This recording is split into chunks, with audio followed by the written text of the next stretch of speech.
Dear students, आज मैं आपको टिश्यू कल्चर के बारे में कुछ बताना चाहूँगी। टिश्यू कल्चर यानी ऊतक संवर्धन।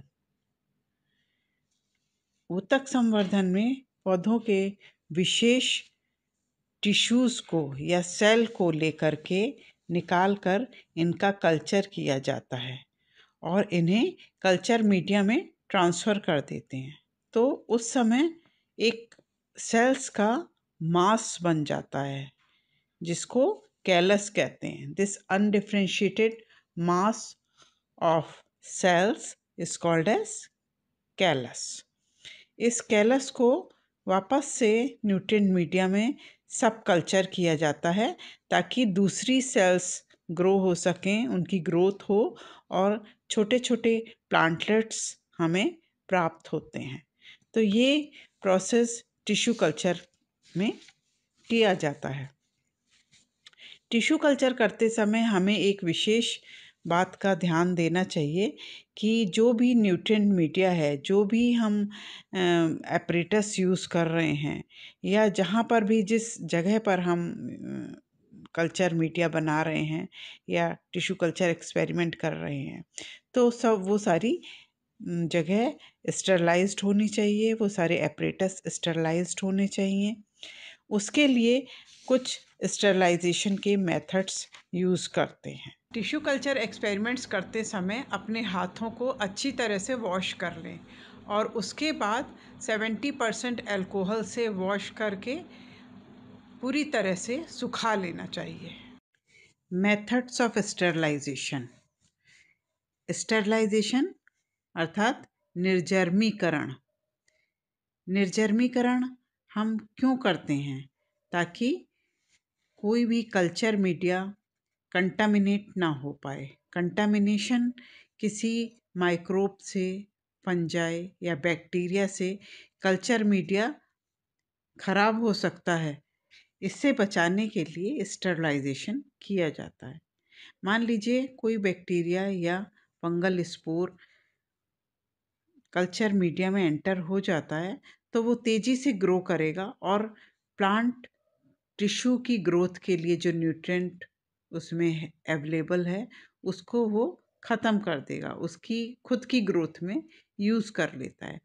तो ये कंटामिनेशन को दूर करने के लिए हम प्लांट टिश्यू कल्चर में स्टरलाइजेशन करते हैं सभी पदार्थों का, एपरेटस का और एक्सप्लांट जो हम यूज़ कर रहे हैं। फर्स्ट मेथड है बाय फ्लेमिंग, लॉ के द्वारा। एक्सपेरिमेंट करते समय जो भी फॉर्सेप या नीडल हम यूज़ कर रहे हैं उसको 95% अल्कोहल या स्प्रिट में डुबो करके रख देते हैं। थोड़े समय बाद उसको फ्लेम दिखा करके ठंडा करके और फिर यूज़ करते हैं।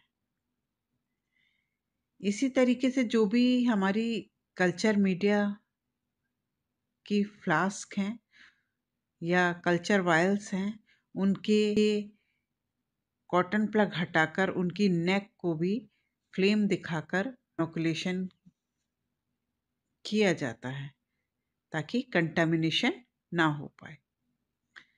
दूसरा मेथड है अवन द्वारा। जो एपरेटस हैं, मेटल के हों या ग्लास के एपरेटस हैं, उनको ड्राई हीट से स्टरलाइज किया जाता है। इसके लिए इसे 200 टू 300 डिग्री सेंटीग्रेड पर 1 घंटे तक रखा जाता है। थर्ड मेथड है बाय अल्ट्रावायलेट लाइट। इसके लिए laminar air flow cabinet use किया जाता है। एक्सपेरिमेंट करने से कम आधा घंटे पहले यूवी लाइट जला देते हैं इस एपरेटस की ताकि सारे माइक्रोब्स नष्ट हो जाएं। इसमें हेपा फिल्टर्स लगे रहते हैं, वहाँ से जो एयर पास होती है वो बैक्टीरिया रहित होती है, बैक्टीरिया को फिल्टर कर देती है। फोर्थ मेथड है by the use of chemicals. कई केमिकल्स भी टिश्यू कल्चर करते समय यूज़ किए जाते हैं, जैसे chromic acid, mercuric chloride, calcium hypochlorite, sodium hypochlorite, 70% alcohol, bromine water. Next method है बाय अल्ट्राफिल्ट्रेशन। कुछ ऐसे पदार्थ होते हैं जिनको हीट गर्म नहीं कर सकते क्योंकि हाई टेम्परेचर पर इनका कॉम्पोजिशन चेंज हो जाता है, जैसे कि विटामिन्स, ग्रोथ हार्मोन्स। तो इनको स्टरलाइज करने के लिए माइक्रोफिल्टर, अल्ट्रा फिल्टर्स यूज़ किया जाते हैं, जैसे मिलीपोर मेम्ब्रेन। नेक्स्ट मेथड है by the use of autoclave. Autoclave एक एपरेटस होता है जिसमें कल्चर मीडिया या डबल डिस्टिल्ड वाटर, जो कि हम टिश्यू कल्चर के लिए यूज़ करते हैं, उसको स्टरलाइज किया जाता है। इसमें हाई प्रेशर पर स्टीम बनती है। हाई टेम्परेचर और प्रेशर पर वाटर का बॉइलिंग पॉइंट बढ़ जाता है और सैचुरेटेड जो स्टीम बनती है, इसके कारण स्टरलाइजेशन होता है। ऑटोक्लेव में कम से कम आधे घंटे तक 15 पाउंड प्रेशर और 121 डिग्री सेंटीग्रेड टेम्परेचर पर एपरेटस को और मटेरियल को रखा जाता है इसके अंदर।